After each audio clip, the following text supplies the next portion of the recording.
2 সদস্য বিশিষ্ট একটি আহ্বায়ক কমিটি দেওয়া হয়েছিল। আহ্বায়ক কমিটির মেয়াদ সাধারণত আমরা জানি 3 মাসের। সেই আহ্বায়ক কমিটি পূর্ণাঙ্গ আহ্বায়ক কমিটি করতে ব্যর্থ হয়েছিল। সেই সঙ্গে ইন্ডিভিজুয়ালি পাবনার যে 18টি ইউনিট সেই কমিটি দিতেও ব্যর্থ হয়েছিল। 28 অক্টোবরের পরবর্তীতে আন্দোলন সংগ্রামে এদের কোনো জায়গায় খোঁজ পাওয়া যায়নি বা এরা কোথাও থাকেনি। আমাদের একটা প্রত্যাশা ছিল এই ব্যর্থ কমিটিকে ভেঙে দিয়ে নতুন করে আন্দোলন সংগ্রামে পরীক্ষিত নেতাকর্মীদেরকে পাবনা জেলা যুব দলের কমিটি দেওয়া হবে, যে কমিটির মাধ্যমে আগামী দিনে যুবদল পাবনায় যে একদম নিম্নমানের যে পরিস্থিতি হয়েছিল, সাংগঠনিক যে দুর্বলতা বা সাংগঠনিকভাবে স্থবির হয়েছিল, সেই জায়গার থেকে আরও গতিশীল হবে, এটা আমাদের প্রত্যাশা ছিল। কিন্তু আমরা দেখতে পেরেছি একটি 51 সদস্যের সেই আহ্বায়ক কমিটি পূর্ণাঙ্গ 51 সদস্যের একটি আহ্বায়ক কমিটি করা হয়েছে। সেখানে কোনো ধরনের আন্দোলন সংগ্রামের ত্যাগী নেতাকর্মীদেরকে স্থান দেওয়া হয়নি। আমাদের কেন্দ্রীয় এবং যুব দলের নেতাদের কাছে আহ্বান, সেই সঙ্গে আমাদের অভিভাবক দেশনায়ক তারেক রহমানের কাছে আহ্বান যে এই ব্যর্থ কমিটিকে ভেঙে দিয়ে নতুন করে একটি আন্দোলন সংগ্রামে যাদের অবস্থান ছিল তাদেরকে নিয়ে একটি কমিটি করা হবে, এই দাবিতেই আমাদের আসলে প্রোগ্রাম। আপনারা দেখতে পারবেন, আপনারা তো সবসময় আপনারা এখানে যেটা সংবাদ সেটাই তো পরিবেশন করেন। আপনাদের সংবাদ পরিস্থিতির মধ্যেও দেখবেন এই 51 সদস্যদেরকে আপনারা কয়জনকে চেনেন, পাবনাবাসী কয়জনকে চেনে, পাবনা যুব দলের এখানে ব্যক্তিকেন্দ্রিক কমিটি করা হয়েছে, একটি পাড়া মহল্লার কমিটি করা হয়েছে। তাদের কোনো রকম অবস্থান ছিল না। পক্ষান্তরে এরা মাদক বিক্রি, মাদক সেবা, আওয়ামী লীগ করেছে, সরাসরি এই ধরনের তথ্য প্রমাণ রয়েছে। ঘটনা ঢাকাতে ঘটেছে এবং কুষ্টিয়াতে ঘটনা ঘটেছে। যুব দলের একজন নেতাকর্মীদেরকে হত্যা করা হয়েছে, একটা ব্যবসায়ীকে হত্যা করেছে। আমরা এই সমস্ত ঘটনার তীব্র প্রতিবাদ জানাই, নিন্দা জানাই। সেই সঙ্গে যারা দোষী, এই বর্তমান যারা সরকারে রয়েছেন তাদেরকে কাছে আমাদের আহ্বান থাকবে এই দোষীদের সর্বোচ্চ সাজা নিশ্চিত করতে। কারণ বিএনপি কখনোই এই সন্ত্রাসের পক্ষে নয়, বিএনপি কখনোই সন্ত্রাসকে এখানে ইস্টাবলিশ করে না। আপনারা তার প্রমাণ পেয়েছেন যে দেশনেত্রী বেগম খালেদা জিয়া যখন 4 দলীয় জোট ছিল, অপারেশন ক্লিন আউট করিয়েছে, বাংলাদেশের সন্ত্রাস নির্মূলের জন্য আপনার র্যাব গঠন করেছে। তার মানে এ থেকে বুঝতে হবে বিএনপি কোনো সন্ত্রাসের পক্ষ নেয়নি।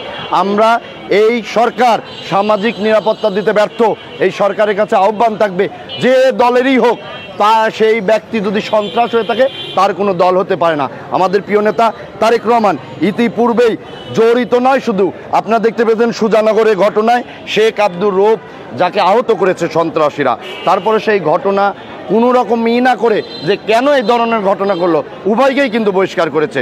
তার মানে আমাদের প্রিয় নেতা তারেক রহমান কিন্তু এই ব্যাপারে বিন্দুমাত্র ছাড় নেই।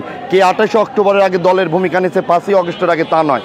এখন সারা বাংলাদেশের সমস্ত জনগণের যানবাহন নিরাপত্তার দায়িত্ব বিএনপির নেতাকর্মীদের। তাই এই পরিস্থিতিতে বিএনপির নেতাকর্মী যেন কোনো অন্যায় বা সন্ত্রাসের সঙ্গে জড়িত না হতে পারে, এ ব্যাপারে সাংগঠনিক ব্যবস্থা দিয়ে যাচ্ছে।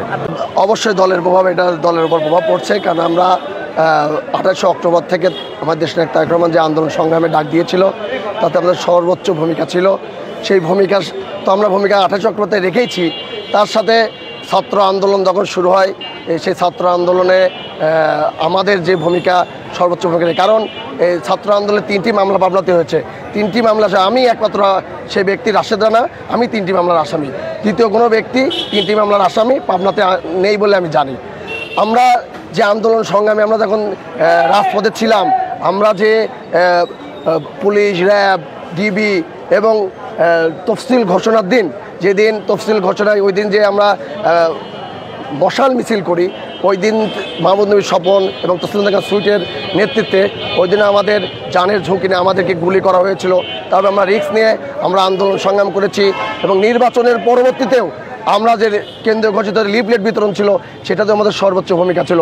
আমাদের কাঁধে একটি ছেলের না হলেও 7টি 8টি করে মামলা, জামিন না নেওয়ার পরও আমরা রিস্ক নিয়ে আমরা করেছি। কিন্তু আমাদের সেই কর্মী ভাইদের সঙ্গে আমাকেও সেই যোগ্য জায়গায় বা তাদের রাখা হয়নি। এই জন্য আমরা আন্দোলন সংগ্রাম করছি তারেক রহমানের দৃষ্টি আকর্ষণ করার জন্যই, তার নজরে আসার জন্যই আমাদের মূলত এই মানববন্ধন এবং বিক্ষোভ মিছিল। আপনারা জেনে থাকবেন যে 3 বছর আগে পাবনা জেলা যুব দলের একটি আহ্বায়ক কমিটি হয়েছিল। কিছুদিন আগে 51 সদস্য বিশিষ্ট একটি পূর্ণাঙ্গ কমিটি হয়েছে।